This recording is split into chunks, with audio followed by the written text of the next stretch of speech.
Et maintenant, allons voir les nouvelles locales.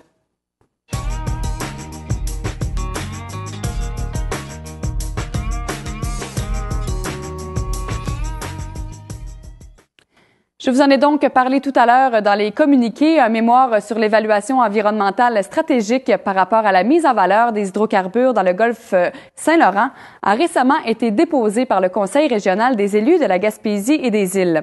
Selon le président Bertrand Bégin et le directeur Gilbert Scantland, il faut savoir considérer le golfe Saint-Laurent comme un ensemble et non pas le séparer en différentes provinces ou territoires.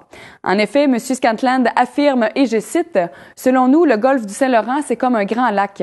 Les courants circulent autant dans un sens que dans l'autre. Il faut donc arrêter de voir le golfe Saint-Laurent comme des parties distinctes alors qu'il est un seul et même plan d'eau. » L'autre constatation tirée du mémoire de la CREGIM est qu'il faut s'assurer du niveau d'implication des communautés locales dans ce dossier. On parle de création d'emplois et de retombées économiques, mais si les compagnies débarquent avec la moitié des effectifs nécessaires provenant de l'extérieur, il ne restera pas beaucoup de place pour les locaux. Le bilan de ce mémoire, ainsi que celui déposé par le Regroupement national des conseils régionaux de l'environnement du Québec, est clair. Tant qu'on n'aura pas une meilleure connaissance de l'environnement fragile concerné dans ce dossier, aucune décision allant en faveur du développement des hydrocarbures extracôtiers ne devrait être prise. Je vous disais aussi la semaine dernière que le Cégep de la Gaspésie et des îles permet à ses étudiants de voyager alors que nous étions en entrevue avec Emma Decléger, de retour d'un périple en Italie avec son programme en arts, lettres et médias. Eh bien, cette fois-ci, c'est en Haïti qu'une délégation du Cégep de la Gaspésie et des îles aura la chance de voyager. En effet, l'École des pêches et de l'aquaculture du Québec de Grande-Rivière a été sélectionnée par le ministère des Affaires étrangères et du Commerce international afin de créer une école de pêche en Haïti. La première étape de ce projet consistera à recevoir une délégation haïtienne ici à Gaspé, où cette dernière visitera l'EPAC et y suivra des formations sur la création de programmes. Elle travaillera aussi avec la délégation gaspésienne afin de participer à des sessions de travail. Ce séjour durera 2 semaines et ensuite, ce sont les étudiants du Cégep de la Gaspésie et des îles qui se rendront en Haïti et visiteront le site de la future école. Ils suivront eux aussi des formations, mais principalement axées sur la recherche de financement. Ils étudieront également l'état de l'industrie des pêches dans ce pays. Ce projet est issu d'un partenariat qui existe depuis 2010 entre le Cégep de la Gaspésie et des îles et l'ONG Saïra International et aidera au soutien de 2 organisations haïtiennes, soit l'Institut supérieur d'agriculture et de formation professionnelle et l'Union des partisans du développement rural. C'est donc un dossier à suivre. Voici maintenant un premier clin d'œil à la fête de la Saint-Valentin qui approche à grands pas. Alors, cette semaine, dans notre thématique Saint-Valentin, on retrouve notre belle Pascale, la pâtissière de Gaspé sur la rue de la Reine, au-dessus du marché des saveurs, qui nous a, à Noël dernier, présenté comment on fait des bûches de Noël. Cette fois-ci, Pascale, rebonjour. Bonjour. Merci encore de nous accueillir chez toi. Ça me fait plaisir. Et qu'est-ce que tu vas nous concocter pour la Saint-Valentin? OK, bon. Mais pour la Saint-Valentin, je vous propose 2 sortes de tartes. On va avoir une tarte un peu plus décadente, conventionnelle au chocolat, puis une un peu plus exotique avec fruits de la passion et framboise. Donc, on va voir ces 2 tartes-là, puis peut-être quelques petits décors en chocolat pour accompagner tout ça. Excellent! Donc, on va voir ça tout de suite. Donc, aujourd'hui, Marie-Claude, on va faire 2 sortes de tartes. Oui. Là, évidemment, pour se faciliter un peu la tâche, on va avoir sauté des étapes. Mais ce qu'il faut savoir avant de commencer les cuissons, c'est qu'il faut faire, préalablement, évidemment, nos fonds de tarte. Là, on a 2 tartes aujourd'hui. Ça va être pour la tarte passion et framboise. Oui. Celle-ci, ça va être pour celle moelleux au chocolat. Donc, on a un fond de tarte ici que j'ai fait pré-cuire avec des graines de pavot. Donc, c'est juste une pâte sablée pur beurre avec des graines de pavot. Ça pourrait être une pâte brisée, ça ferait tout aussi bien. Okay. Ça, c'est vraiment la discrétion là, de tous et chacun. Parfait. Ici, on a une pâte sucrée au chocolat. Moi, j'aime bien la pâte sucrée parce que je trouve que c'est plus croustillant. Mais encore là, ça pourrait être une pâte de style brisé qui est un peu plus feuilletée. C'est vraiment là au goût. Fait qu'on les fait pré-cuire, mais pas complètement, parce qu'ils vont retourner au four. Donc, il faut juste qu'on leur donne une petite cuisson pour commencer. Nos tartes, ça va être des tartes un peu de style entremets, c'est-à-dire que ça va pas juste être une tarte couverte qu'on met au four puis qu'on sert qui est servie comme ça. On va faire cuire un premier appareil pour chacune des tartes, qui va se trouver dans le fond de chacune d'elles. Puis, une fois refroidi, on ajoute un autre appareil sur le dessus. Okay. Donc, pour celle-ci, ça va être une crème d'amande dans le fond, avec le crémeux aux fruits de la passion sur le dessus. Okay. Celle-ci, ça va être un moelleux au chocolat dans le fond, avec une ganache au chocolat sur le dessus. Fait que ça a déjà été fait aussi. Fait qu'on va tout de suite passer à l'étape, dans le fond, de l'appareil à cuire au four. OK, parfait. Donc, on va commencer avec la crème d'amande, les 3 œufs, la fécule de maïs, OK. le sucre glace, la poudre d'amande et le beurre. Wow. Et il y en a du beurre. Mais là, inquiétez-vous pas, on a beaucoup plus de crème d'amande que nécessaire pour les 2 fonds de tarte. OK. Les quantités pour une tarte ou 2 comme ça, à peu près, ce serait quoi? Normalement, c'est des ratios temps pour temps. C'est-à-dire qu'on met à peu près la même quantité de beurre, sucre glace, poudre d'amande. C'est-à-dire que là, j'ai 200 grammes de chaque. OK. Je pense qu'avec 50 grammes, on devrait être bon pour avoir une tarte. OK, parfait. Donc, 50 grammes de beurre, 50 grammes de sucre glace, 50 grammes de poudre d'amande, un œuf, puis peut-être une quinzaine de grammes de fécule. OK. Claude, on a mis le beurre avec le sucre glacé dans notre bol à malaxeur avec l'outil qu'on appelle la feuille. On utilise du beurre en pommade, c'est-à-dire du beurre à température pièce, parce que s'il est froid, là, ça va être un peu plus difficile. OK. Fait que je peux vous montrer peut-être là, la texture qu'on veut obtenir. On veut pas de quoi de mousseux, mais on veut juste bien crémer le beurre avec le sucre glacé pour plus qu'il reste de grains. OK. Ensuite de ça, on va ajouter tout de suite les poudres d'amande et fécule. Fécule, OK.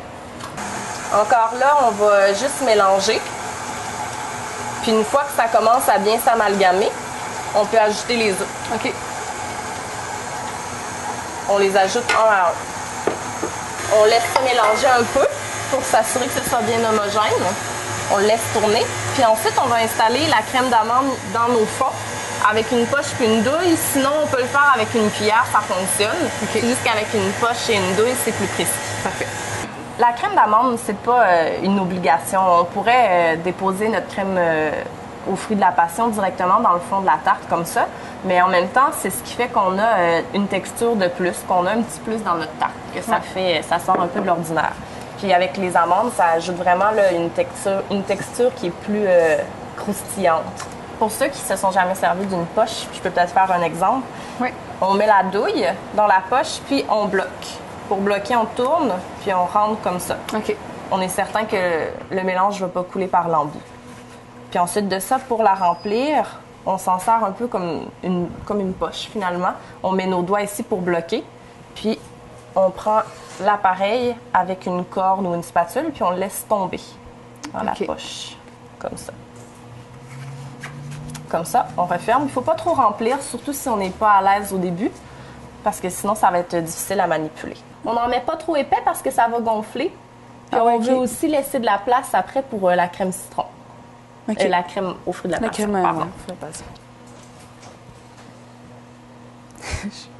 Je suis tombée dedans. C'est comme stressant. C'est pas super, c'est juste les premières fois qui sont un peu... d'autres plus ou... Tu peux en mettre un peu plus, sinon tu es obligé de la remplir en cours de route. OK. On est parti. Super.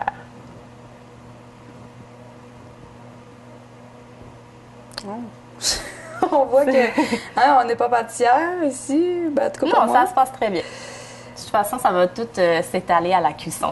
Comme je disais, on aurait pu le faire avec une spatule puis une cuillère. Là, ça travaillerait aussi bien. OK, ouais, c'est ça. Il faut éviter que ça sorte au bout. Là.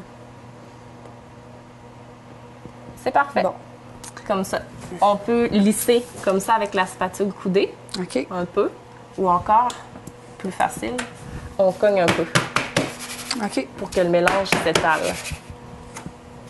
Fait que ça, on le met au four à 350. OK. Environ, je vous dirais, là, 15 minutes. Puis les fonds de tarte, eux autres, on les avait précuits peut-être 10 minutes. OK, aussi parfait. à 350. Excellent. Puis on finit la cuisson juste pour que ce soit bien coloré. Vous allez voir, la crème d'amande, elle va être un petit peu molle encore sur le dessus, mais c'est parfait. Faut pas non plus que ce soit sec là, comme un biscuit. Une crème d'amande, il faut que ce soit moelleux. OK, parfait. On met ça dans le four. Excellent. Donc là, on va préparer le moelleux pour la tarte au chocolat. Oui. Alors pour le moelleux, ça aussi, c'est vraiment simple. Rien de compliqué là non plus. On fait fondre notre chocolat avec notre beurre. Donc on laisse ça sur le bain-marie jusqu'à ce que ça soit complètement fondu. Wow. Le beurre et le chocolat. si on a à ouvrir le rond à nouveau parce qu'on pense que l'eau n'est pas assez chaude, on fait bien attention de brasser toujours le chocolat pour pas le laisser par exemple le chocolat qui est dans le fond trop, c'est ça exactement, exposé à la chaleur. OK. On va casser les œufs avec le sucre, puis il y a un petit peu de farine, là, on le voit pas, c'est dans le fond. OK. Ah ouais. Juste ici. Donc, on peut tout mélanger ensemble, là, ça n'a pas d'importance. Il ne faut pas faire monter les œufs ou quoi que ce soit. C'est juste le rendre homogène. Fait qu'on met le sucre avec la farine, on casse les œufs. Moi, je préfère toujours casser les œufs dans un récipient à part, puis après verser comme ça. S'il y a des coquilles, je les vois tout de suite. Ah ouais. Parce que si on casse directement dedans, puis là, il faut se mettre à chercher les coquilles, c'est moins pratique. Moins intéressant. Exact. Comme ça. Donc, il n'y a pas de coquilles, c'est parfait. On verse. Avec le fouet. Encore là, si on a une petite mixette, on y va juste avec un fouet. Parfait. Puis on mélange. Puis là, on verse sur notre mélange œuf, farine, sucre. OK. On verse d'un coup.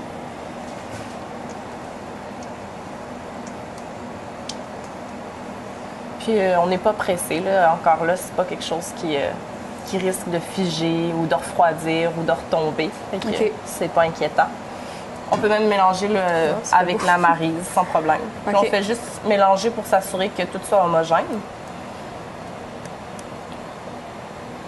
Fait que là, on verse un peu d'appareil à moelleux. C'est qu'on va avoir une tarte là, qui va avoir un appareil comme super moelleux avec le cœur qui est coulant. Fait qu'il ne faut pas trop cuire ça. Il faut mettre ça dans un four ventilé. Idéalement, si vous n'en avez pas, là, c'est pas dramatique. Mais ce qu'il faut comprendre, c'est qu'il faut donner un bon coup de chaleur au départ pour permettre aux œufs d'aller cuire puis prendre un peu de volume. OK. Puis on laisse ça à peu près 15 à 20 minutes au four. On va le retirer quand c'est encore un petit peu tremblotant. Fait qu'on peut mettre, là, on va mettre des cerises. C'est des cerises à l'alcool. On les met comme ça par-dessus. On va pas les porter nécessairement dans le fond parce que ça va, de toute façon, c'est ça, la cerise est déjà plus lourde que l'appareil, fait qu'elle va caler tranquillement par elle-même dans l'appareil. Fait que là, on met ça au four, 400 degrés à peu près, pendant 15 à 20 minutes. OK. C'est bon? Donc, un petit peu plus que l'autre appareil. C'est ça, un petit peu plus, oui. Parfait.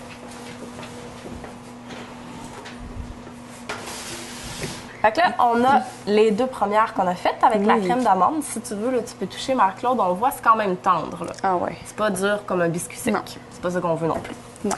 Fait que là, on va préparer, on va faire le montage dans le fond. On a notre crémeux à la mangue, là. Il y en a beaucoup. C'est crémeux à la mangue qu'on a laissé reposer.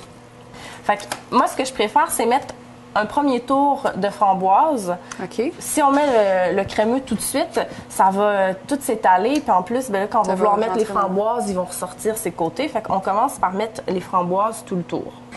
Alors, on est parti. Suspense, là, roulement de tambour. On dirait que tu as fait ça toute ta vie. Ben oui, mais j'ai tellement de bonnes profs. C'est bien. Puis avec tes doigts pour diriger. Mais il faut y aller comme on est à l'aise, c'est surtout ça.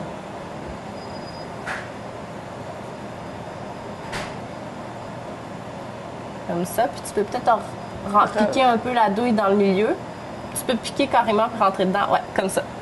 Comme ça. Ah, on aime ça, ces outils-là, hein, qui font comme si j'étais vraiment une pro. Là, est-ce qu'on laisse reposer avant de servir? Il faut mettre ça au froid.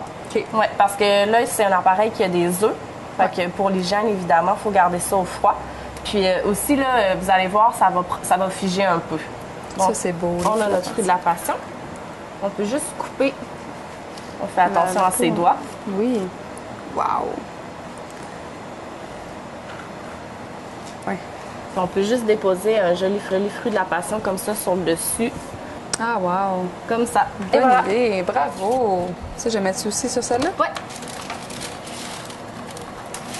Ensuite, on va procéder à la décoration pour les deux autres tartes. On va les placer sur le frigo, on va faire un peu de nettoyage, puis on poursuit après. Excellent!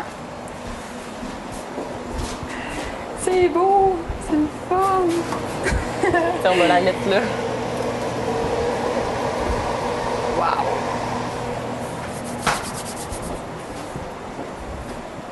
Fait que ça, c'est la ganache dont je vous parlais au début. Moitié crème, moitié chocolat. C'est ça. Même quantité de sucre, pas de sucre, de chocolat et de crème, 35 %. Donc, je l'ai préparé ce matin. Je l'ai laissé cristalliser à température pièce. Puis là, on voit, on a quelque chose qui est très crémeux. Là. Ah ouais. Si c'est plus dur que ça, on va avoir de la difficulté à manipuler notre poche puis notre douille, puis on n'obtiendra pas des beaux résultats. Ça va être forçant, puis ça rend l'activité un peu désagréable. OK. Fait que là, c'est juste pour dire qu'on colle notre tarte pour plus qu'elle bouge. Ouais. Puis là, encore, j'y vais avec ma poche puis ma douille parce que moi, je suis pas mal fan. Pour l'instant, tu sais, on met pas... Le décor, c'est pas principalement la ganache. OK. C'est juste pour dire qu'on a un beau motif. On veut pas que ce soit garoché comme ça, mais on pourrait juste l'étendre avec des coups de spatule puis ça serait aussi joli. OK. Fait que là, moi, j'y vais avec une douille unie puis je vais faire un serpentin. C'est le motif que j'ai choisi. J'aurais pu prendre une douille... cannelée, Je te laisse essayer pour l'autre? OK, ben oui, hein, parce que je suis bonne là-dedans. Pour que tu montres à tout le monde que c'est assez facile à faire à la maison. Oui, c'est ça. Est-ce que Yann a un bon point de vue? Ouais, t'as un petit peu que je me... C'est super, ça, Marie-Claude? Parfait.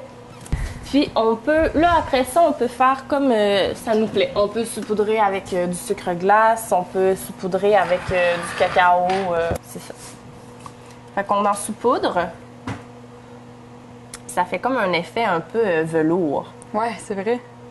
On pourrait aussi décider d'y aller lisse, de prendre une spatule. De lisser la ganache? Ouais. On choisit des belles cerises avec des queues de préférence, c'est plus joli. Ouais. Puis on les dispose aléatoirement, faut pas que ça ait l'air trop calculé non plus. On en met pour qu'il y en ait pour tout le monde.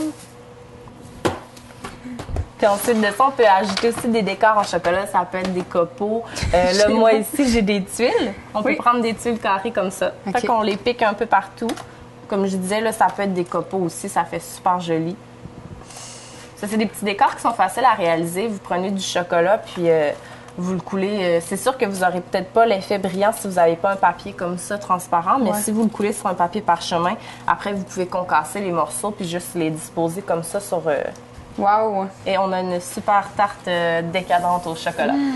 Alors là, je t'explique, pour faire des roses, ça prend quand même un minimum d'instruments, ça c'est certain. Mais poche, douille à rose, ça on peut tout trouver ça chez Sanitaire Cloutier, ici à Gaspé, pour ceux qui ont envie de s'équiper. Là, on va coller notre papier sur le clou. Pas besoin de le coller énormément. Mais dans le fond, pourquoi on fait ça puis qu'on le fait pas directement sur le clou, c'est que ça va nous faciliter la tâche. Après, on a juste enlevé le papier, le poser sur une plaque ou une assiette, puis après, on le met au frigo. Sinon, il faut faire ça avec un ciseau. Il faut aller chercher la rose après avec des ciseaux. Puis là, on risque de l'échapper, puis c'est là que ça devient compliqué, puis on veut pas avoir travaillé tout ce temps-là pour échapper la rose. C'est sûr qu'il faut falloir avoir une certaine maîtrise pour faire ça. Mais là, on prend la poche, on est sûr qu'on est bien en contrôle. On commence par faire au centre ce qu'on appelle le cœur de la rose. C'est juste un petit tas comme ça, juste pour dire qu'on va former autour de ça. Ensuite, on tourne tranquillement. Comme ça. Puis on tourne en même temps avec le clou. D'où l'utilité d'avoir un clou à rose. Donc, il faut que je sois en contrôle, là, qu'on a dit. C'est pas obligé d'être des roses au début. Ça peut juste être des fleurs. C'est ça. On peut juste des pissenlits, là. On a des roses ici. Ça fait plusieurs formats, mais elles sont belles. Là, Fait que là, on peut les prendre avec les doigts, mais moi, je vous conseille quand même d'utiliser soit une petite spatule, ou en tout cas, si vous prenez vos doigts, allez-y vite parce que ça fond. Ouais, exact. Bouton à côté. Ah oui, hein? Ça. Et voilà. Wow! Fait que là, on a des super tartes pour la Saint-Valentin. Donc, on se retrouve maintenant avec nos deux produits finis. Encore une fois, ça donne un très, très beau résultat. On a une tarte ici plus exotique un petit peu et quelque chose de vraiment très, très chocolat, très Saint-Valentin. Exactement. Donc, c'est ça, comme on disait, c'est pas juste pour les amoureux, aussi pour la famille, les amis, on peut offrir ça à n'importe qui. Donc, maintenant, vous savez comment faire des belles tartes. Et si, encore une fois, vous manquez de temps, bien, on a notre magnifique Pascal qui va vous faire encore de très belles choses. Merci beaucoup, bonne Saint-Valentin. Merci Marie-Claude. Et bon appétit!